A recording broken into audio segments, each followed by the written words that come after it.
Why the Alfred plea, Gunna? He's not making any statements right now, guys.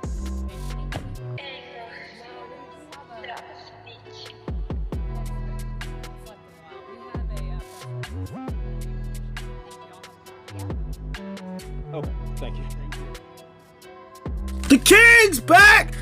Thank y'all once again for tuning in to the one and only Blake Check. It's the culture commentator King Blake tapping in once again. More content for your head top. Now let's get into it.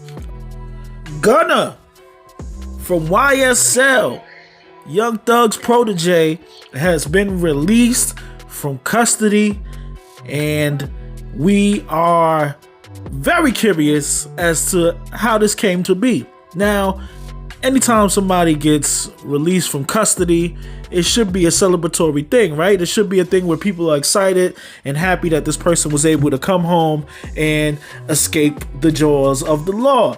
But apparently, shortly after news broke yesterday afternoon, people started to wonder exactly how Gunna was able to come up with such a sweet deal where he was released after he pled guilty to racketeering conspiracy charge in a sweeping gang indictment against him, Thug, and members of YSL.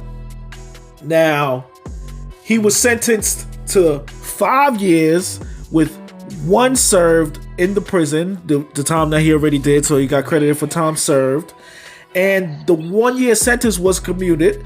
The 4 years remaining on his sentence has been suspended and will be subject to special conditions, which also includes 500 hours of community service. So his team was quick to jump on it and release a statement and say, while I have agreed to always be truthful, I want to make it perfectly clear that I have not made any statements, have not been interviewed, have not cooperated, have not agreed to testify or be a witness for or against any party in the case, and absolutely no intention of being involved in the trial process in any way. Now, that was an interesting statement because although he's saying he agrees to always be truthful, he agreed. Listen, I don't know about you, but that first line sounds a little fishy. For somebody who's saying I ain't cooperating and I ain't doing none of that, so why do you agree to always be truthful? He has not made any statements. He has not been interviewed. He has not cooperated, and I have not agreed to testify or be a witness in any case. Does that mean that he has not agreed to testify or be a witness as of yet? Because with this suspended deal, they also said they have the right to call him in at any point in time to do that truthful testimony that he spoke about. Interesting, right? He was arrested in May after a indictment came down on YSL, and it was pretty much alleged that they're not just a music label, they're also a street group. And he was also putting in his statement how he was using his music, and his music was used to promote the street gang YSL, while he was just seeing himself as a part of the YSL music label. Okay, I think that's interesting as well. He said he didn't consider it a gang, more like a group of people from Metro Atlanta who had common interests and artistic aspirations. My focus of YSL was entertainment, rap artists who wrote and performed music that exaggerated and glorified urban life in the black community. Listen, at the end of the day, Young Thug is still incarcerated, still fighting these charges. And another thing of note that I would like to point out is that Gunna also attested in the plea deal that he he at one point he was pulled over in a car with just him and Young Thug, whose real name was Jeffrey Williams. When officers pulled them over and found hydrocodone, methamphetamine, and a firearm inside of the vehicle, according to the plea agreement, Gunna claimed that the guns and the drugs weren't his. From what we know, we don't know if anybody else being in that car, but from what we know, him and Thug was in that car. We're not sure if there were other people in that car, but if it turns out it was just him and Thug in that car, what are we really saying? Is he putting it on Thug? Listen, at the end of the day, anything is possible, right? We know that these guys are closely connected, him and Thug. So it'll be interesting if it does come out that through the grapevine somehow Thug got the word to Gunna to say, hey man, listen, do what you got to do to get out of this. You ain't a part of this. You know what I mean? Keep the label alive. Keep things going. Like, this is ideally, right? Ideally, let's say Thug had that conversation with somebody. Hey man, tell Gunna to take whatever they got for him. He ain't had nothing to do with nothing. It ain't right that he got wrapped up. That's real boss like shit, right? You know what I mean? Because if you know that your hands is dirty and they pulling your peoples in, and you know your bands ain't got nothing to do with nothing, because we could see the charges that they brought up on Gunna. None of the charges was involved in any real violent crimes or heinous acts. It was just more so him repping YSL and promoting the gang and things like that. So, if we find out that Young Thug, who his trial is set to start in January, that Young Thug gave him the okay and the go ahead, then I guess all is well that ends well. But also in his statements, he ended his statement with saying YSL as a gang must come to an end. Listen, people, he is free. That's a beautiful thing.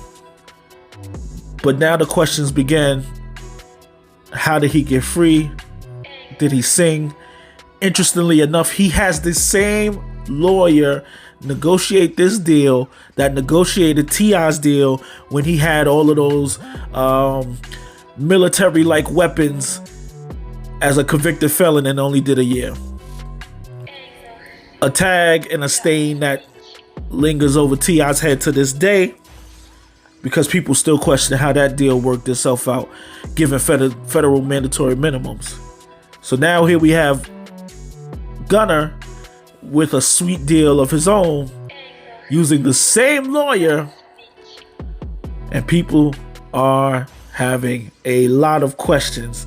Also of note, alleged YSL co-founder Walter Murphy also negotiated a plea deal in the indictment on Tuesday, according to his lawyer, and he has been released and said that he will not testify about the conduct of other individual defendants, and that his lawyer also said that Murphy has changed his life since he's got out of prison, was a major factor in his deal. All right, so I'm gonna wait and see if Young Thug issues a statement. It'll be interesting to see. It'll be a good gauge to see how Thug feels about everything. If Young Thug issues a statement celebrating Gunna being home and Gunna being free, then that lets you know he's in the clear. I fully back him. I fully support whatever he's doing. But if we do not get a message from Thug's camp saying how he supports this and how he's happy for Gunna, this could get interesting. This could get very interesting. And listen, let's dive deeper. It's time that we have this conversation about snitching in hip-hop, right? Snitching in hip-hop culture. We saw Tekashi. He was not the first to snitch, but he openly snitched and went about his life as though, you know, everything was all good. He's been moving around outside of New York City as much as possible and things like that, even though small note, people like Ish, Crippy is due to come home soon. Bang is due to come home. These guys are starting to come home. Hopefully we get to hear their stories and their versions of events on how things unfolded. But back to the issue at hand. As popular as Gunna is, if it turns out that he is later on called in to testify, and oh, by the way, as of note, while he accepted his guilty plea, he also acknowledged that YSL is a gang. Something that I learned from The Sopranos. I ain't no street nigga. Let me tell you something. Something I learned from The Sopranos was that when Johnny Sack took his deal, he had to acknowledge the existence of the mob, and they had an issue with that because you are never supposed to acknowledge this thing of ours as a criminal organization because other members now can get wrapped up in that RICO. So, in the state's eyes, him doing that, which may seem like a small, insignificant detail to him, could be a setup for them to now double back to the rest of those YSL members holding out and say, listen, we got a high-ranking member of the gang saying that yes, YSL is a gang, and we have him ready to testify whenever, wherever, how you want to do this. Man, this shit get deep. Stay out the streets, y'all. Streets is ugly, man. Streets ain't for everybody, man. Some people built for the sidewalk. Come over here with me and the fire extinguishers and the fire hydrants and all that. It's much safer. We just gonna be reporting it and giving you the food for thought. Y'all do the dishes. King Blake, I'm out of here. More content to come. We gone.